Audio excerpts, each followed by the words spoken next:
Ready? You will. 3, 2, 1, go. उनसे हो नहीं रही है तो वो अभी चिल्लाने लग गए, बंडू भाई को गालियां देने लग गए, भाई कहाँ मर गए। पैर से वो सरफेस के ऊपर फोर्स अप्लाई कर रहे हैं। तो अब क्या हो रहा है, इसकी अगर ये खड़ा है, सिर्फ खड़ा है, तो इसके ऊपर कौन कौन से फोर्स एक्ट हो रहे हैं। देखो, ये लैंड करते टाइम पे भी इसकी मदद ली जाती है और इसको लॉन्च करते टाइम पे भी इसकी मदद ली जाती है। तो बुलेट इतनी वेलोसिटी से आगे जाती है तो गन उतनी वेलोसिटी से पीछे क्यों नहीं आती है। बंडू भाई अभी ट्रेडमिल के ऊपर भाग रहे हैं, क्या नहीं वो रोटेट होगा, आप करके देखो ये, ठीक है। समय पे लग रहे हैं, एक ही लाइन ऑफ एक्शन पे लग रहे हैं, इसलिए बर्ड्स ऊपर जा पा रहे हैं। तीसरा है वेट इन डाउनवर्ड डायरेक्शन और चौथा है normal reaction in upward direction. इन दोनों का एक दूसरे से कोई संबंध नहीं। ये छलांग बंडू भाई किसी बड़े शिप से लगाते हैं तो शिप पीछे जाता है, इसके लैंग्वेज में लिफ्ट बोला जाता है। This is one pair, so this are the 4 pairs of forces, that is how Newton third law of motion works. उनके दोस्त आए, उन्होंने फोर्स यहाँ पे लगाया, कि बोला जाता है कि ये बक्सा ऊपर से एक्ट हो रहा है तो उसका नॉर्मल रिएक्शन नीचे से आ रहा है, ऐसा नहीं है। देखो बंडू भाई वॉक कर रहे हैं, प्रिंसिपल ऑफ सुपर पोजिशन, उसके नाम में उसका मीनिंग है सुपर इम्पोजिशन। मैंने आगे देखा, फिर से शांत से बैठ लेते थे, आराम से एंजॉय करते थे जर्नी, पूरा सनसेट एंजॉय कर रहे थे, मेरा आलसी दोस्त। So hello friends, this is Parag Desle and I welcome you back in this lecture series on engineering mechanics. In the previous session, we have seen Newton's first law of motion and Newton's second law of motion. In this today's session, we'll discuss Newton's third law of motion and then we'll go for the principle of transmissibility and principle of superposition. तो Newton's third law of motion बहुत important है, उसको ठीक से समझना है, इसलिए video आखिर तक देखना है हमें।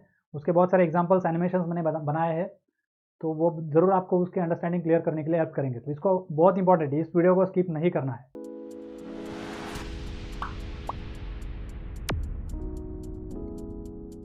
So what is Newton's third law of motion? बहुत ही फेमस स्टेटमेंट है, every action has equal and opposite reaction, जो कि आप सबको पता है, बहुत बार सुना है। लेकिन अब ये क्या हो गया, बहुत बार सुन के इसका मीनिंग ही अलग बदल गया, वो मैं बोलूँगा करप्ट हो गया। बहुत बार उसको यूज़ कर करके और उसको अलग गलत तरीके से यूज़ कर करके उसका मीनिंग बदल गया। क्या गलती हो गया कि उसमें एक्शन और रिएक्शन, ये वर्ड्स का मीनिंग अलग निकल गया। इसका ऐसा इंटरप्रिटेशन हो गया कि पहले एक्शन होता है बाद में रिएक्शन होता है, ऐसा नहीं है, ये दोनों चीज़ें एक ही साथ होती है। इसलिए इसको ठीक से फिर से इस्टेब्लिश करना पड़ेगा। So I will call that as a corrupt statement, क्योंकि ये दोनों फोर्सेज जो है वो एक ही समय पे लगते हैं और इस स्टेटमेंट से हमें यह समझता है कि एक्शन हो रहा है बाद में रिएक्शन आ रहा है। So that is a wrong kind of interpretation. Newton ने जब इस लॉ को लिखा था तो उसके बाद में बहुत सारा डिस्क्रिप्शन भी दिया था, वो वैसे ही रह गया। इसको इस लाइन को उठा लिया और टैग लाइन करके यूज़ करने लग गए हर जगह पे। Newton third law of motion मतलब action is has equal and opposite reaction, और उसका अर्थ भी गलत निकलने लग गया। बहुत बार मैंने मतलब देखा भी है स्टूडेंट्स को मैकेनिक्स में, वो बहुत बार इसको अप्लाई करते हैं, मैथमेटिकली सही होता है लेकिन उसका मीनिंग अलग होता है, उसका गलत मीनिंग से इसको अप्लाई करते हैं। तो वो करेक्शन आज करना जरूरी है, इसलिए इसके ऊपर ठीक से देखेंगे, ठीक है। तो I call this as a corrupt statement. इसको आप एग्जाम में यूज कर सकते हो, लेकिन इसका इलाबरेशन भी देना है, एक paragraph. So this is what the proper statement I can suggest you to use और to understand. So what it says that whenever one object, क्या बोला है उसने, कीवर्ड्स देखते हैं ठीक से। Whenever one object exerts force on the second object, मतलब दो ऑब्जेक्ट्स के बीच में फोर्स इंटरेक्शन हो रहा है। पहला ऑब्जेक्ट दूसरे ऑब्जेक्ट के ऊपर जिस समय पर फोर्स लगाता है, वेन एवर, जब second object also exerts equal and opposite force on the first at the same time, at the same instance। एक ऑब्जेक्ट ने दूसरे ऑब्जेक्ट के ऊपर फोर्स जब लगा रहा है, उसी सेकंड पे जब ये लग रहा है, तब दूसरा ऑब्जेक्ट भी उसके ऊपर इक्वल एंड अपोजिट फोर्स लगाता है। उसमें और एक इंपॉर्टेंट चीज बताना जरूरी है कि वो दोनों force same line of action पे होते हैं। दोनों फोर्सेस क्या होते हैं, सेम लाइन ऑफ एक्शन पे होते हैं। That is what the Newton's third law of motion, कि जब भी कोई फोर्स है तो इसके इंटरप्रिटेशन हम निकाल सकते हैं। इसके क्या मीनिंग हो गए कि पहली चीज तो ये दोनों फोर्सेस एक ही समय पे लग रहे हैं। दूसरी चीज कि ये दोनों फोर्सेस इक्वल एंड अपोजिट है और एक ही लाइन ऑफ एक्शन पे है, ठीक है। एक लाइन ऑफ एक्शन अलग अलग नहीं है, इक्वल एंड अपोजिट इस तरह से भी हो सकते हैं, लेकिन वो एक ही लाइन ऑफ एक्शन पे है, ठीक है। तीसरी चीज कि ये दोनों फोर्सेस एक ही समय पे उपलब्ध है, मतलब इसका आप मीनिंग ठीक से समझो। दुनिया में जितने भी फोर्सेस है, हमने आज तक जब भी कभी बोला है कि फोर्स लगा है, तो उस समय पे वहां पे दूसरा फोर्स भी उपलब्ध है। So the forces are always in pair. क्या क्या कंक्लूजन निकाले? पहला कंक्लूजन निकाला कि फोर्सेस दोनों एक ही समय पे लगते हैं, दोनों एक ही लाइन ऑफ एक्शन पे होते हैं, इक्वल एंड अपोजिट तो होती ही है। और तीसरा कंक्लूजन बोला कि जब भी एक फोर्स रहेगा तो उसी सेकंड पे वहां पे अगर एक फोर्स के बारे में हम डिस्कशन कर रहे हैं तो समझ लो कि वहां पे दूसरा फोर्स भी है हमेशा, उसके बारे में सोच नहीं रहे, वो अलग बात है, लेकिन वहां पे है। फॉर एग्जाम्पल समझाता हूँ, अगर आप धरती पे खड़े हो, this is you, I don't know you, so आप कैसे दिखते हो पता नहीं, इसलिए डिटेल डायग्राम नहीं कर रहा हूँ।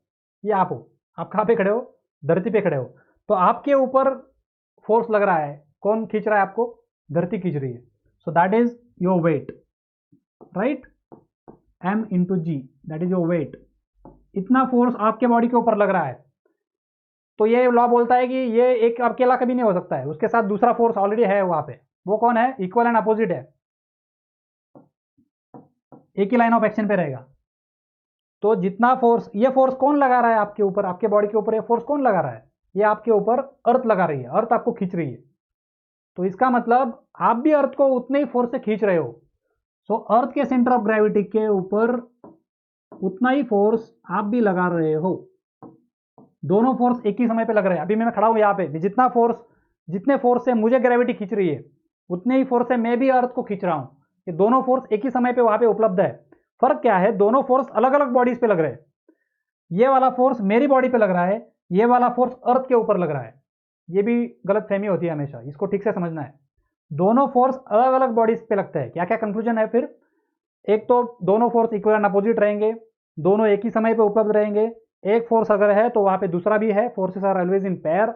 और लास्ट वाली सबसे इंपॉर्टेंट चीज कि ये दोनों फोर्सेस अलग अलग बॉडीज के ऊपर लगते हैं।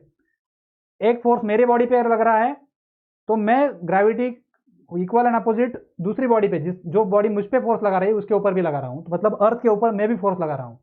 अर्थ मेरे ऊपर फोर्स लगाती है तो मैं भी अर्थ को खींचता हूं, अर्थ मुझे खींचती है तो मैं भी अर्थ को खींचता हूं। That is equal and opposite. ठीक है? तो इसके और एग्जाम्पल से समझेंगे। इसमें कुछ गलत फहमियां है। जब हम फ्री बॉडी डायग्राम ड्रॉ करते हैं मोस्टली, तो बच्चों को ये नहीं समझ में आता कि हम ऐसा क्यों कर रहे हैं। तो वो मैं अभी ठीक से समझाऊंगा। ये बहुत ही जरूरी है, बहुत इंपॉर्टेंट है, स्किप मत करो। तो अभी देखते हैं कि रॉकेट लॉन्चिंग के पीछे क्या प्रिंसिपल है। उसके लिए एक सिंपल एक्सपेरिमेंट करेंगे। बलून लेंगे, बलून में हवा भरेंगे और उसको छोड़ देंगे, तो वो क्या करता है उसका बिहेवियर स्टडी करेंगे। तो रॉकेट अभी कैसे उड़ता है वो देखते हैं। ये रॉकेट मैंने बनाया था गणपति फेस्टिवल के लिए डेकोरेशन करके। चंद्रयान 3 का जो थीम था उसके ऊपर हमने ये रॉकेट बनाया था। उसके लिए क्या करेंगे, पहले एक बलून को इन्फ्लेट करेंगे। परम हमारे लिए बलून इन्फ्लेट करके देगा। अब उसको क्या करेंगे हम, उसकी जो डायरेक्शन है, उस बलून की डायरेक्शन चैनलाइज करने के लिए वहाँ पे एक मैं स्ट्रॉ लगा देता हूँ। अब मैंने क्या किया, उसको एक स्लीव लगा दिया सो दैट वो चैनलाइज हो। अब ये थ्रेड देख रहे हो, इस थ्रेड में हम वो स्लीव डाल देंगे। अभी डाल दिया। अब मैं क्या करूँगा, इसको छोड़ दूंगा।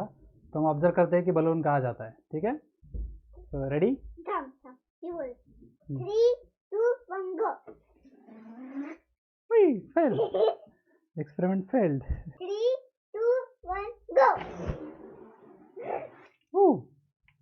ऊपर चला गया। इतना भी कुछ खास नहीं था। तो इसके लिए क्या, ये क्यों हो रहा है पता है? तो आपने देखा जैसे कि हमने उसको 3-4 बार करने की कोशिश किया। जब वो गया था ऊपर तो उस टाइम पे क्या हुआ कि वो थ्रेड जो मुझे पकड़ना चाहिए था वो थोड़ा टाइट पकड़ना चाहिए था, सो दैट वो जो रैंडम फोर्स था उसको वो बियर कर पाता।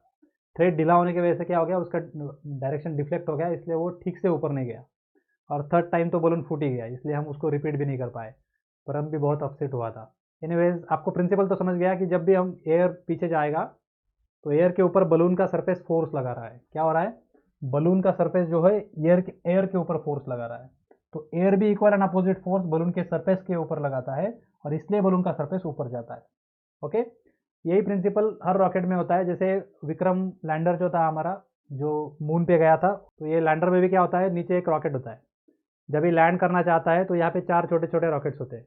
ये वही करते हैं कि गैसेज जो होते हैं वो बाहर छोड़ते हैं, तो गैस के ऊपर फोर्स लगाया जाता है, तो गैस भी इसके ऊपर फोर्स लगाता है।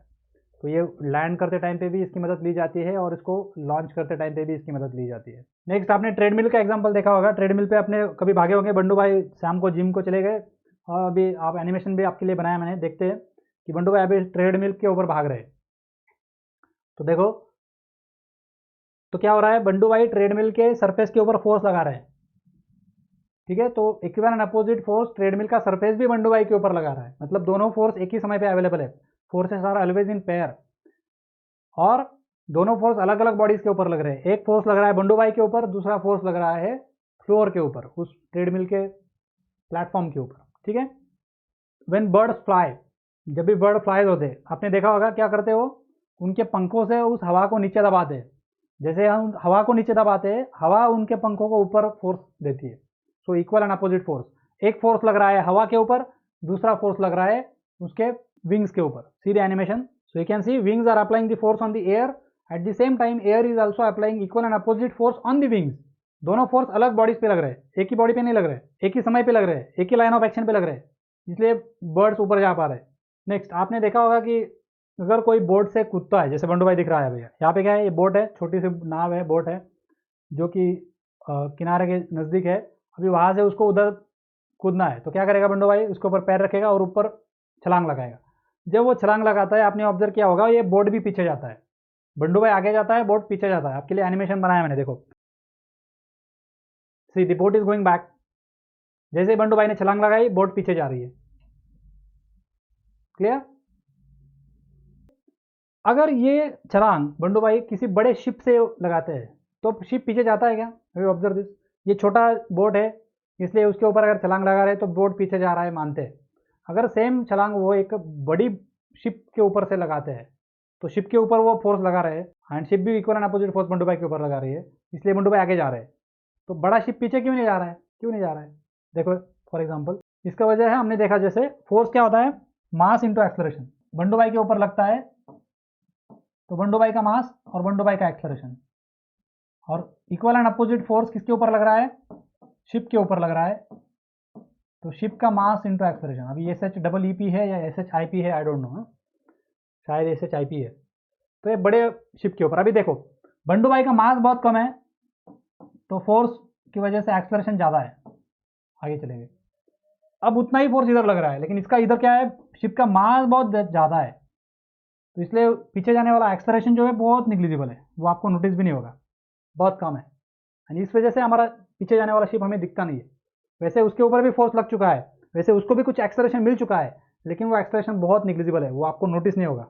ठीक है, so that is why it happens.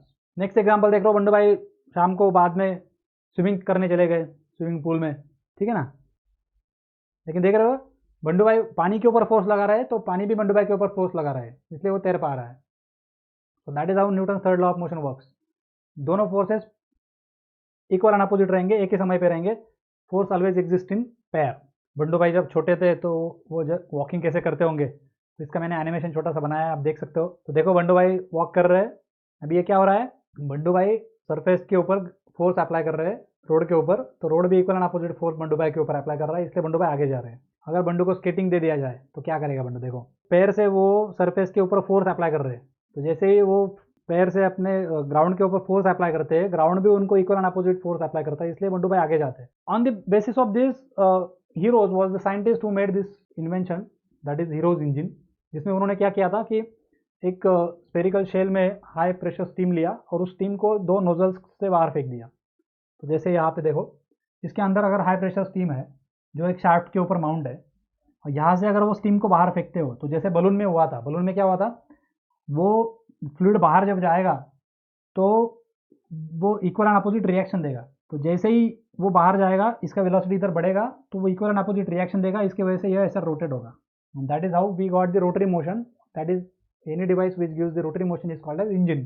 So this engine is called as Hero's engine based on steam. ये आप बना भी सकते हो, आपने अगर जैसे इसका कैन देखा होगा, किसी भी कोल्ड ड्रिंक का कैन ले लो, यहाँ पे इक्वल डिस्टेंस पे 7-8 होल कर दो, और होल करके नेल से उसको होल करना है और ऐसा टेढ़ा कर देना है, हर एक को एक ही दिशा में मोड़ना है, तो आपके ओपनिंग्स को एक दिशा दे देना है। इसके अंदर पानी भरना है, इसको टांग देना है थ्रेड से, इसके अंदर पानी भरो, क्या होगा, ये पानी यहाँ से बाहर आएगा, यस, तो वो इक्वल एंड अपोजिट रिएक्शन देगा और वो ये जो कैन है वो रोटेट होगा। आप करके देखो ये, ठीक है। तो that is nothing but the another version of heroes engine. Now let's see recoil of gun. क्या होता है, हम गन को फायर करते हैं तो हम गन क्या कर रही है, बुलेट के ऊपर फोर्स एक्सर्ट कर रही है, तो ऑब्वियसली बुलेट ने भी गन के ऊपर फोर्स एक्सर्ट करना चाहिए, इक्वल एंड अपोजिट फोर्स। तो बुलेट इतनी वेलोसिटी से आगे जाती है तो गन उतनी वेलोसिटी से पीछे क्यों नहीं आती है? So the same logic, force is nothing but mass into acceleration. तो force of gun is same as force of bullet. तो फोर्स ऑफ गन क्या रहेगा, mass into acceleration of gun, और फोर्स ऑफ बुलेट क्या रहेगा, mass into acceleration of bullet. तो अब क्या है कि mass of bullet is very small, that is why acceleration is high. On the other hand, mass of the gun is high and that is why its acceleration is small, but there is a acceleration, you can notice वो झटका बैठता है हाथ को, आपको जब भी gun fire करते हो। So that small amount of acceleration gun also gets, उसे बोलते हैं रिकॉयल ऑफ गन। ये अगर एक्सपेरिमेंट करके देखो, एक बड़ा सा राइफल मिल गया तो ले लो और नीचे स्केटिंग लगा लो और फिर फायर करो, तो क्या होगा, जैसे आप कंटिन्यूसली फायर करोगे आपको भी नीचे पीछे एक्सलेरेशन मिलता रहेगा, आप पीछे जाते रहोगे। एक्सपेरिमेंट करके देखो गन है तो। Till now we have seen कि हर एग्जांपल में हमने उस समय पे जो फोर्सेस है उसमें से एक ही पेयर को ऑब्जर्व किया, ऐसा नहीं है। एक सिचुएशन में एक से ज़्यादा फोर्सेस होते हैं, मतलब एक से ज़्यादा पेयर्स भी हो सकती है। तो हम अब क्या करेंगे, हम 2-3 एग्जांपल्स लेंगे जिसमें सारे फोर्सेस जो है वो उनको फाइंड करेंगे, उनका पेयर कौन है वो भी फाइंड करेंगे। क्योंकि न्यूटन्स लॉ क्या बोलता है, every action has equal and opposite reaction, मतलब forces are always in pair. तो अगर एक बॉडी के ऊपर 3-4 फोर्सेस है तो 3-4 पेयर्स वहाँ पे अवेलेबल है, तो वो हमें देखते आना चाहिए। Yes, that understanding has to be there. वो हम एग्जांपल से समझते हैं। लास्ट दिवाली में मैं गोवा गया था मेरे दोस्त के साथ, पूना में मेरे दोस्त है मिस्टर पंकज भामरे, उनके साथ में गोवा गया, तो हम दोनों चले गए कायाकिंग करने, वाटर स्पोर्ट्स होते हैं उसमें कायाकिंग हमने किया। तो उसका एग्जांपल लेके आपको समझाता हूँ। तो ये आगे मैं हूँ और ये मेरे पीछे मेरा दोस्त मिस्टर पंकज भामरे, जो कि पूरे चक्कर काटने तक पीछे ऐसे ही बैठे थे, पूरी मेहनत मेरे को करने को बोला। मैं पीछे जब देखता था तो मेरे सामने सिर्फ थोड़ा बहुत काम कर लेते थे, मैंने आगे देखा फिर से शांत से बैठ लेते थे, आराम से एंजॉय करते थे जर्नी, पूरा सनसेट एंजॉय कर रहे थे मेरा आलसी दोस्त। इसलिए एनिमेशन में भी मैंने उनको वैसे ही रखा है बैठा हुआ। तो इसमें देखो क्या हुआ, जो मैंने एक पेयर आइडेंटिफाई करके बोला आपको कि इसमें जो ब्लेड है वो पानी के ऊपर फोर्स लगा रहा है, तो पानी भी equal and opposite force blade के ऊपर लगा रहा है, ये एक पेयर हो गया।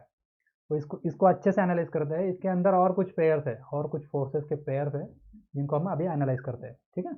सो this is what the boat that we were on, right. अभी इसके ऊपर मैंने ब्लेड दिखाया है, तो मैं क्या कर रहा हूँ अभी, ब्लेड मतलब हमारी बोट है, ब्लेड और हम एक साथ जुड़े हुए हैं ना। तो ब्लेड के ऊपर जो फोर्सेस लगेंगे, मतलब बोट के ऊपर जो फोर्सेस लगेंगे उनको मैं येलो कलर में दिखाऊंगा, और ब्लेड के वो पूरे बोट के अलावा जितनी दूसरी बॉडीज है उनके ऊपर जो फोर्स लगेगा वो अलग कलर से रहेगा, ठीक है। तो अब फॉरवर्ड फोर्स किसके ऊपर लग रहा है, बोट के ऊपर लग रहा है, तो वो येलो कलर में दिखाता हूं मैं। ये फोर्स किसने लगाया है, वाटर ने लगाया है। किसके ऊपर लगाया है, बोट के ऊपर लगाया है। Equal and opposite force the blade will also apply on the water, so I will show that in blue. So that is one pair. ये पहला पेयर हो गया जिसको हमने डिस्कस किया था, अप्लाइड फोर्स पेयर। इसके अलावा क्या हो रहा है, बोट आगे जाने की कोशिश कर रही है, वाटर की विस्कोसिटी उसको रोक रही है फ्रिक्शन की वजह से, और वो वाटर उसको पीछे खींच रहा है, ठीक है। तो बोट वाटर को आगे खींचने की कोशिश कर रही है और वाटर बोट को पीछे खींचने की कोशिश कर रहा है because of viscosity and friction, that I will show. ये पूरे सरफेस के ऊपर हो रहा है, लेकिन अभी मैं यहाँ पे दिखाता हूँ उसको। तो बोट के ऊपर किस डायरेक्शन में फोर्स लग रहा है फ्रिक्शन का, रिवर्स डायरेक्शन में। तो friction force on the boat is on this entire surface in the reverse direction. At the same time boat is also trying to push the water in the forward direction, that is the friction exerted by the boat on the water. Forces are always in pair, but this force is applied on the boat. At the same time, the boat will also drag the water in the forward direction. So this force is applied on water. So this is a friction pair. This is friction force pair. ठीक है। Now very interesting, very important, सबसे ज़्यादा important चीज़ अभी देख लो आप। इसमें क्या हो रहा है, अर्थ इस बोट के ऊपर फोर्स लगा रही है। अर्थ कहाँ पे है, नीचे है। Let's say this is earth. ये अर्थ क्या कर रही है, बोट के ऊपर फोर्स लगा रही है, नीचे खींच रही है। That is the wait of the boat. कहाँ पे अप्लाई हो रहा है फोर्स, बोट के सेंटर ऑफ ग्रेविटी पे। तो मैं बोट के ऊपर लगने वाला फोर्स ड्रॉ करता हूँ। बोट के ऊपर ये फोर्स लग गया, this force is at CG of the boat and that is nothing but weight of the boat. ये किसके ऊपर लग रहा है, बोट के ऊपर लग रहा है। अर्थ बोट को नीचे खींच रही है, तो बोट भी बोलती है मैं भी अर्थ को ऊपर खींचूंगी, और वो फोर्स कहाँ पे लगेगा, अर्थ पे लगेगा। तो इसका पेयर कहाँ पे है, इसकी इक्वल एंड अपोजिट रिएक्शन कहाँ पे है, ये अर्थ के ऊपर है, अर्थ के सीजी के ऊपर लगेगा ये फोर्स। तो इसकी पेयर किसके साथ बन गई, this force is applied on the earth at the CG, equal and opposite. जितने फोर्स से बोट को नीचे खींच रहा है उतने फोर्स से बोट भी अर्थ को ऊपर खींच रही है। तो अर्थ ऊपर आते क्यों नहीं दिखती है, क्योंकि अर्थ का मास बहुत बड़ा है, इसलिए एक्सेलरेशन बहुत निग्लिजिबल है, जीरो है, ऑलमोस्ट जीरो है। बोट जो है वो बहुत छोटी है, उसका मास कम है, तो वो नीचे जा सकती है अगर कोई बीच में कोई नहीं रहेगा तो ये पेयर काम कर रही है। ये याद रखो, वेट की पेयर कभी भी उस अर्थ के सेंटर ऑफ ग्रेविटी पे काम करेगी, समझ रहे हो। ये सबसे बड़ी गलती हम करते हैं हमेशा, मैं बताता हूँ आगे। ये पहला पेयर, थर्ड वाला पेयर हो गया। अभी वो क्या रहा है देखो, अब ये जो एंटायर वेट है ये पानी को नीचे दबाने की कोशिश कर रहा है अपने वजन की वजह से। अब ये फोर्स कौन अप्लाई कर रहा है, ये बोट अप्लाई कर रहा है। किसके ऊपर कर रहा है, पानी के ऊपर कर रहा है। उसको पुशिंग फोर्स बोल सकते हैं, नीचे दबा रहा है वो। तो पानी भी उसको ऊपर इक्वल एंड अपोजिट रिएक्शन देगा, बॉयंसी बोलते हैं उसे। पानी भी उसको ऊपर रिएक्शन देगा, एंड दैट रिएक्शन ये अलग पेयर है, उसका वेट से कोई संबंध नहीं है।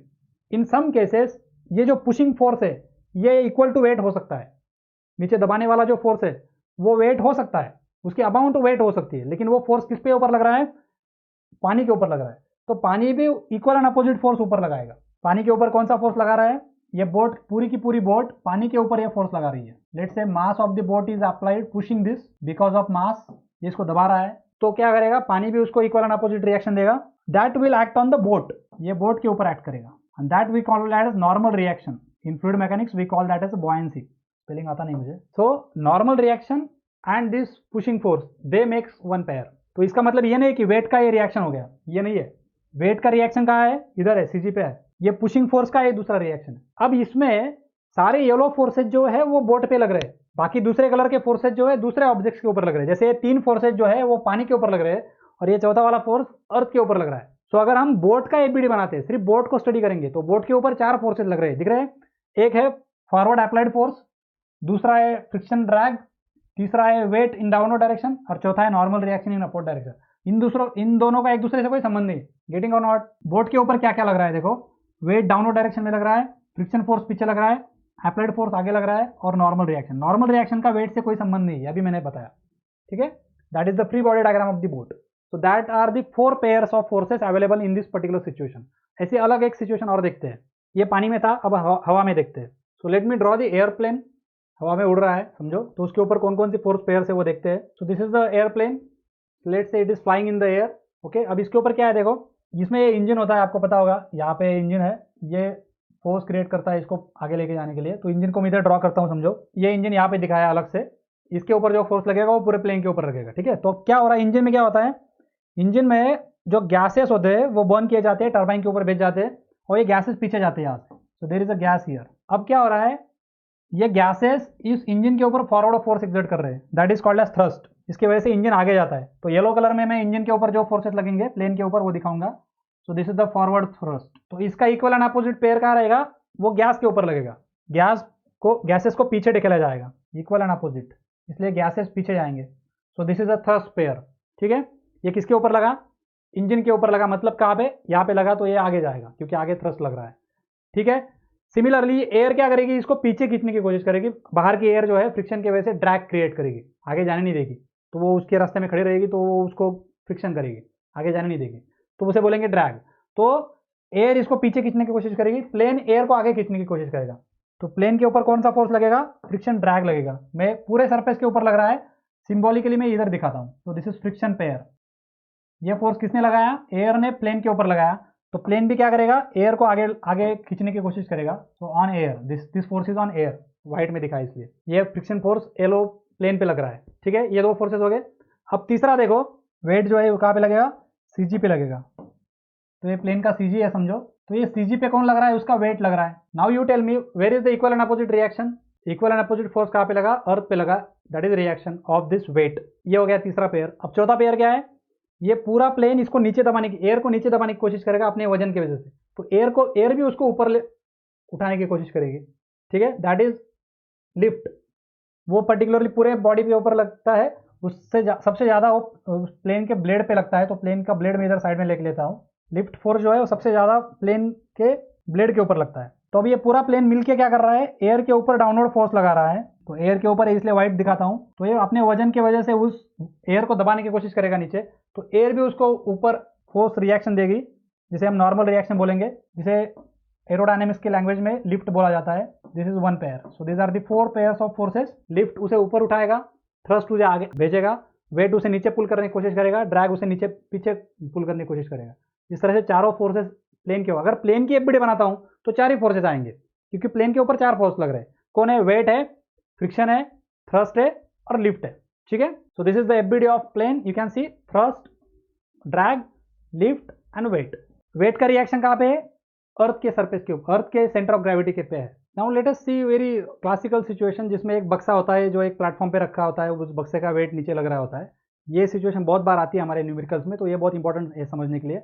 तो इसको समझते हैं कि कोई भी एक ऑब्जेक्ट है, हेवी ऑब्जेक्ट है, समझो वो अर्थ के सरफेस के ऊपर रखा हो। समझो ये परम मेरा बेटा है, जिसका ये खेलने का ट्रक है, तो वो अगर समझो ये रास्ते पे खड़ा है, इसको मैं ड्रॉ कर लेता हूँ पहले। तो ठीक है, तो अभी ये ट्रक रोड पे खड़ा है, तो अब क्या हो रहा है, इसकी अगर ये खड़ा है, सिर्फ खड़ा है, तो इसके ऊपर कौन कौन से फोर्स एक्ट हो रहे हैं देखो। इसके ऊपर इसका वेट एक्ट हो रहा है, कहाँ पे, इसके सेंटर ऑफ ग्रेविटी पे इसका वेट लगेगा, तो इसका सेंटर ऑफ ग्रेविटी समझो यहाँ पे है, इसके ऊपर क्या लगेगा, इसका वेट लगेगा। अब इसका इक्वल एंड अपोजिट रिएक्शन कहाँ पे आएगा, किसके ऊपर आएगा, इस ट्रक के ऊपर नहीं आएगा, वो किसके ऊपर आएगा, अर्थ के ऊपर आएगा। अर्थ के सेंटर ऑफ ग्रेविटी पे इक्वल एंड अपोजिट फोर्स ये ट्रक भी लगा रहा है, अर्थ को भी वो ऊपर खींचने की कोशिश कर रहा है, ठीक है। ये एक पेयर बन गया। दूसरा पेयर क्या है, अभी ये अर्थ का जो पूरा वेट है ये रोड को दबाने की कोशिश करेगा नीचे, तो ये अर्थ, ये ट्रक रोड को नीचे दबाएगा क्योंकि इसको वजन है, इसको वेट है, तो ये वेट कहाँ पे लग रहा है, अभी ये सरफेस पे लग रहा है, तो कौन से पॉइंट्स पे लगेगा, इन पॉइंट ऑफ कॉन्टैक्ट पे लगेगा। तो ये क्या है, डाउनवर्ड पुशिंग फोर्स है, किसके ऊपर लग रहा है, रोड के ऊपर लग रहा है। ये डाउनवर्ड पुशिंग फोर्स कहाँ पे लग रहा है, रोड के ऊपर लग रहा है। इसका equal and opposite reaction road भी इसको देगा, उसे बोलेंगे नॉर्मल रिएक्शन। और ये नॉर्मल रिएक्शन किसके ऊपर काम करेगा, ये यहाँ पे इस ट्रक के ऊपर काम करेगा। नॉर्मल रिएक्शन ट्रक को ऊपर उठाने की कोशिश करेगा, that is what the normal reaction is. अब ये नॉर्मल रिएक्शन का इस वेट से कोई संबंध नहीं है, अभी मैथमेटिकली ये दोनों सेम आ सकते हैं क्योंकि दूसरे फोर्सेस है ही नहीं है भाई ट्रक के ऊपर लगने वाले। अब देखो ठीक से, ये नॉर्मल रिएक्शन किसके ऊपर आ गया, ट्रक के ऊपर आ गया, ट्रक के व्हील्स के ऊपर। नॉर्मल रिएक्शन हमेशा क्या लगेगा, उस सरफेस को परपेंडिकुलर लगेगा। नॉर्मल रिएक्शन, नॉर्मल मतलब परपेंडिकुलर, तीनों मिला के एक नॉर्मल रिएक्शन हम कर सकते हैं, या तीनों को तीन नाम दे सकते हैं, NR 1 2 3। तो ये नॉर्मल रिएक्शन किसके ऊपर लग रही है, ट्रक के ऊपर लग रही है। तो ट्रक के ऊपर कितने फोर्सेस है, कुल मिला के दो ही टाइप के फोर्सेस है, एक नीचे उसका वेट लग रहा है और तीनों मिला के एक समझो नॉर्मल रिएक्शन लग रहा है ऊपर। ये इक्वल एंड अपोजिट नहीं है, ये बाद में आए हैं। इसकी पेयर ग्रेविटी के साथ है, इसकी पेयर पुशिंग फोर्स के साथ है, ये दोनों ट्रक के ऊपर लग रहे हैं। अब इसमें अगर बैलेंस में रखना है तो दोनों सेम रहेंगे, वो बात अलग है, ठीक है। So that is what the very simple case of the box placed on the surface. अब इस बॉक्स को अगर हम आगे पुल करते हैं, फॉर एग्जाम्पल उसको थोड़ा एग्जाम्पल को मॉडिफाई करते हैं। सो this is the force applied on the box. वो बॉक्स कहाँ पे रखा है, टेबल के ऊपर रखा है। इस बॉक्स को ये कौन, बंडू भाई इधर खींच रहा है इस डायरेक्शन में, तो पॉसिबल है मोशन इस डायरेक्शन में जाएगा। तो अब क्या क्या होगा देखो, कौन कौन से फोर्स पेयर्स इस सिचुएशन में है। बहुत ही क्लासिकल सिचुएशन है, एक बॉक्स है दूसरे बॉक्स के ऊपर रखा है, ठीक है, बहुत इंपॉर्टेंट है। पहला चीज देखो, first one is its weight, कहाँ पे आएगा, उसके सेंटर ऑफ ग्रेविटी पे आएगा। अब बच्चे कहाँ गलती करते हैं, ये वेट और इसका नॉर्मल रिएक्शन, इनको पेयर बोलते हैं। ये न्यूटन थर्ड लॉ नहीं है, इसका पेयर किसके साथ है, ग्रेविटी फोर्स के साथ है। किसके ऊपर लग रहा है, वो अर्थ के सेंटर ऑफ ग्रेविटी पे लग रहा है, बहुत बार बताया मैंने अभी। तो इसका पेयर किसके साथ है, CG पे जाएगा, अर्थ के, इनका एक पेयर बन गया।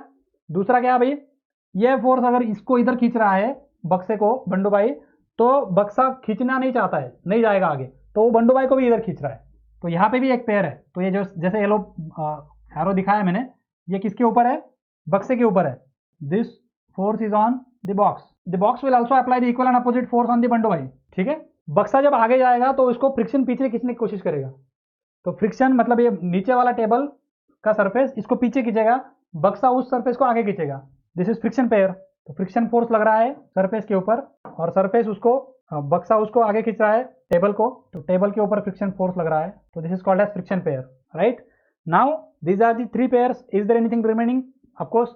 अब ये पूरा जो बॉक्स है वो टेबल को तोड़ने की कोशिश करेगा अपने वजन की वजह से, टेबल के ऊपर दबाएगा, तो टेबल बोलेगा मैं नहीं टूटूंगा, मैं भी अपोजिट रिएक्शन दूंगा। सो that is nothing but normal reaction. So that is pushing force from the top side on the table, ये जो है pushing force on the table because of its weight, it may be because of its weight, okay.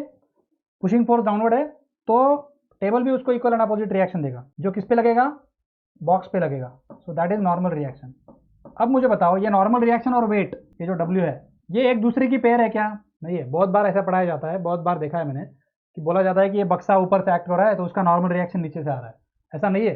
ये बक्सा ऊपर से wait जो act हो रहा है उसका उसका रिएक्शन यहाँ पे है, अर्थ के सेंटर ऑफ ग्रेविटी पे, और ये जो नॉर्मल रिएक्शन है ये पुशिंग फोर्स का नॉर्मल रिएक्शन है, ठीक है। So these are the four forces applied on this particular box. तो इसका सिंपल एबीडी अगर बनाऊंगा मैं तो क्या क्या आएगा देखो, इसके ऊपर वेट डाउनवर्ड एक्ट हो रहा होगा, पुशिंग फोर्स का नॉर्मल रिएक्शन नीचे से आएगा, फॉरवर्ड फोर्स किसी भी डायरेक्शन में रहो, इंक्लाइन भी हो सकता है, और फ्रिक्शन फोर्स हमेशा पीछे रहेगा। सो this is the free body diagram of this simple box.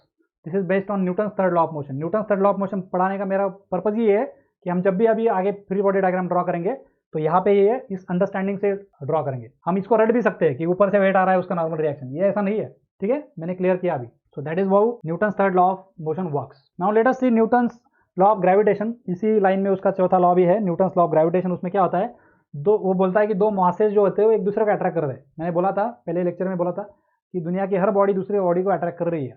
Now at this moment also every body is attracting every other body on the planet, okay, in the universe itself. So यहाँ पे अगर वैसा है तो m1 अगर इस body का मास है, m2 अगर इस बॉडी का मास है, तो एक दूसरे को अगर r डिस्टेंस से दूर किए हुए है तो ये एक दूसरे के ऊपर कितना फोर्स एक्सर्ट करेंगे, और पेयर में रहेगा वो फोर्स। ये जो रहेगा वो, ये इसको जितने फोर्स से अट्रैक्ट करेगा, ये भी उतने ही फोर्स से उसको अट्रैक्ट करेगा, ठीक है।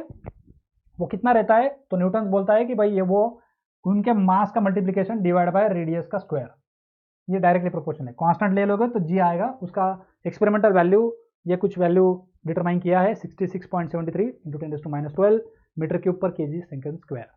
This is what the Newton's universal constant of gravitation.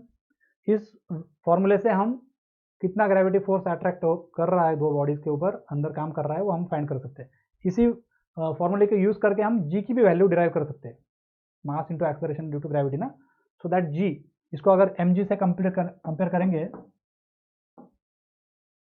तो जी की वैल्यू भी इधर से मिल सकती है। किसी एक बॉडी के ऊपर कितना जी एक्ट हो रहा है वो हम फाइंड कर सकते हैं, ठीक है। अगर मास ऑफ एक बॉडी, अर्थ को समझते हैं, एक बॉडी मेरी बॉडी है समझो, तो मेरा मास, अर्थ का मास, मेरा मास, और मेरे ऊपर कितना ग्रेविटी एक्सलेशन है वो 9.81 मीटर पर सेकंड स्क्वायर की वैल्यू आती है। आप करके देखो, ठीक है। So that is what the Newton's law of gravitation. So let us see principle of transmissibility. तो ये बहुत इंपॉर्टेंट प्रिंसिपल है जो कि फोर्सेस को हम एक जगह से दूसरी जगह ट्रांसफर कर सकते हैं। फॉर एग्जांपल, बंडू भाई और उनकी वाइफ शॉपिंग चले गए मॉल में, तो बंडू भाई की बीवी ने कुछ ट्रॉली लिया और वो उसको पुश कर रही है। तो मैं ड्रॉ करता हूँ, this is a trolley filled with fruits and all that. Bandu भाई की बीवी ने शॉपिंग किया है और वो अभी वो पुश कर रही है, पार्किंग में लेके जाना है, तो वहाँ पे जाने के लिए कुछ स्लोप है, उसके ऊपर उनको वो ट्रॉली पुश करनी थी, उनसे हो नहीं रही है। तो वो अभी चिल्लाने लग गए, बंडू भाई को गालियाँ देने लग गए, भाई कहाँ मर गए, चलो इसको लेके जाओ। तो अभी बंडू भाई आ गए, तो देखो अभी क्या होता है। सो नाउ द बंडू भाई is applying the force on this trolley from the other side. So if I compare this both situation, the previous situation if you see, the force कहाँ से अप्लाई हो रहा है, इधर से अप्लाई हो रहा है। तो पॉइंट ऑफ एप्लीकेशन कहाँ पे है फोर्स का, यहाँ पे है। So this is the point of application and here is the force, applied force. अब देखो क्या इफेक्ट आने वाला है इस फोर्स की वजह से, ये ट्रॉली आगे जाने वाली है। इस फोर्स की वजह से क्या इफेक्ट आने वाला है, ट्रॉली आगे जाने वाली है। समझो बंडू भाई ने भी सेम अमाउंट ऑफ फोर्स लगाया है, लेकिन वो फोर्स कहाँ पे लग रहा है, इस पॉइंट पे लग रहा है। तो वो किस तरह से है, इस तरह से है। अब इस केस में भी क्या हो रहा है, वो ट्रॉली आगे ही जाने वाली है। एंड इफ यू एज्यूम कि दोनों फोर्सेस की अमाउंट सेम है, जितना फोर्स उनकी वाइफ लगा रही थी उतना ही फोर्स अगर बंडू भाई लगाते हैं, तो ये इफेक्ट सेम ही आने वाला है, उतना ही डिस्टेंस वो ट्रॉली कवर करने वाली है। ऐसा होता है। तो इसमें क्या कंडीशन है, ठीक से ऑब्जर्व करो। जिस डायरेक्शन में बंडू भाई की वाइफ उसको फोर्स लगा रही थी, वही लाइन ऑफ एक्शन पे ये भी फोर्स लग रहा है। लाइन ऑफ एक्शन मैंने ड्रॉ करके रखा है ऑलरेडी, देखो इस लाइन ऑफ एक्शन पे वो फोर्स यहाँ से यहाँ तक ट्रांसफर हो गया। तो if I draw it properly, so पहले क्या था, यहाँ पे फोर्स लग रहा था, इस पॉइंट ऑफ एप्लीकेशन पे फोर्स लग रहा था, उतना ही अमाउंट यहाँ पे लगा भी। समझो ये 500 न्यूटन है, तो 500 न्यूटन यहाँ से उठाया और यहाँ पे लगाया। क्या क्या कंडीशन है, उसको हमने ट्रांसफर किया है उसी लाइन ऑफ एक्शन पे, पहली कंडीशन। दूसरी कंडीशन क्या है, उसका पॉइंट ऑफ एप्लीकेशन बॉडी पे था, इस पूरी ट्रॉली पे था ना यहाँ पे, तो वो नया वाला पॉइंट ऑफ एप्लीकेशन भी उसी बॉडी पे है। क्या कंडीशन है, हम फोर्स को एक जगह से दूसरी जगह ट्रांसफर कर सकते हैं, इफेक्ट सेम रहेगा। क्या कंडीशन है, पहली, वो फोर्स लाइन ऑफ एक्शन के ऊपर ही होना चाहिए, पहली कंडीशन। दूसरी कंडीशन क्या है, वो पॉइंट ऑफ एप्लीकेशन उसी बॉडी पे होना चाहिए। ऐसा नहीं कि पॉइंट ऑफ एप्लीकेशन दूसरी जगह, मतलब यहाँ पे फोर्स लगाओगे तो इफेक्ट नहीं आएगा, क्योंकि ये पॉइंट क्या है, वो बॉडी के ऊपर नहीं है। तो लाइन ऑफ एक्शन सेम होना चाहिए, पॉइंट ऑफ एप्लीकेशन उसी बॉडी पे होना चाहिए। अगर ऐसा होता है तो इफेक्ट सेम आएगा। ये प्रिंसिपल किसके लिए एप्लीकेबल है, रिजिड बॉडी के लिए एप्लीकेबल है, बहुत इंपॉर्टेंट है। तो if I draw the write down the principle, so it states that point of application of a force on a rigid body, कोई भी बॉडी के ऊपर नहीं चलेगा, रिजिड बॉडी के लिए प्रिंसिपल एप्लीकेबल है। ये बताता हूं मैं आगे। Can be moved anywhere along the line of action, क्या कीवर्ड्स है, उस पॉइंट ऑफ एप्लीकेशन के को हम मूव कर सकते हैं। सबसे important last word, on the body, body को छोड़ के नहीं। लाइन ऑफ एक्शन पे आप जाके आधा किलोमीटर आगे जाके फोर्स लगाओगे, कुछ एक्शन नहीं आएगा, कुछ इफेक्ट नहीं होगा।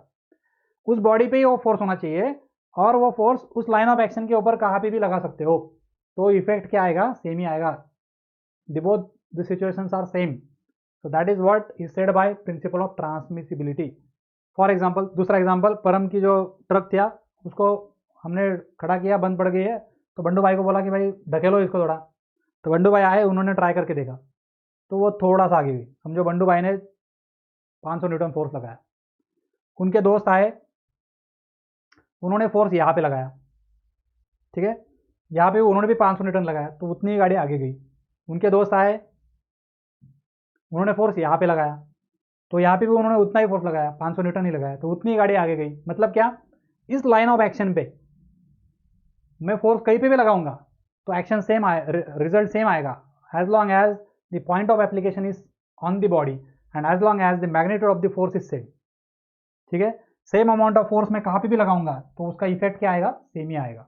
तो ऐसा अगर कोई सर्कुलर सिलेंडर है, उसके ऊपर 3 फोर्सेस काम कर रहे हैं, देख रहे हो, 600 न्यूटन इसको दबा रहा है, 700 न्यूटन दबा रहा है, और ये 500 वाला इधर खींच रहा है। इस तरह के 3 फोर्सेस है, तो इन 3 फोर्सेस को मैं अलग जगह पे रख सकता हूँ। जैसे इनको मैं इस लाइन ऑफ एक्शन के अलॉन्ग कहाँ पे भी शिफ्ट कर सकता हूँ, as long as the point of application should be on body. देखो ये भी सही है, क्या हुआ, कंपेयर इट, 700 न्यूटन यहाँ से उठा के यहाँ लगा दिया मैंने, लाइन ऑफ एक्शन क्या है, सेम ही है, सेम ही है। 500 न्यूटन का यहाँ से उठा के यहाँ पे लगा दिया, लाइन ऑफ एक्शन क्या है, सेम है। 600 न्यूटन का यहाँ से उठा के यहाँ पे लगा दिया, लाइन ऑफ एक्शन क्या है, सेम है। और पॉइंट ऑफ एप्लीकेशन तीनों का कहाँ पे है, उसी बॉडी पे अभी भी, तो ये भी सेम ही सिचुएशन है। इसको और भी अलग तरह से मैं लगा सकता हूँ, लाइक दिस। अभी पॉइंट ऑफ एप्लीकेशन क्या है, बॉडी के ऊपर ही है, तो ये 500 वाला इधर से उठा के यहाँ पे रख दिया, 700 वाला इधर से उठा के यहाँ पे रख दिया, 600 वाला इधर से उठा के यहाँ पे रख दिया, तीनों एक ही पॉइंट पे लग रहे हैं। Yes, this situation and this situation, all of them are same, same ही रिजल्ट आएगा, कुछ फर्क नहीं पड़ेगा, क्योंकि हम किसको फॉलो कर रहे हैं, प्रिंसिपल ऑफ ट्रांसमिसिबिलिटी को फॉलो कर रहे हैं।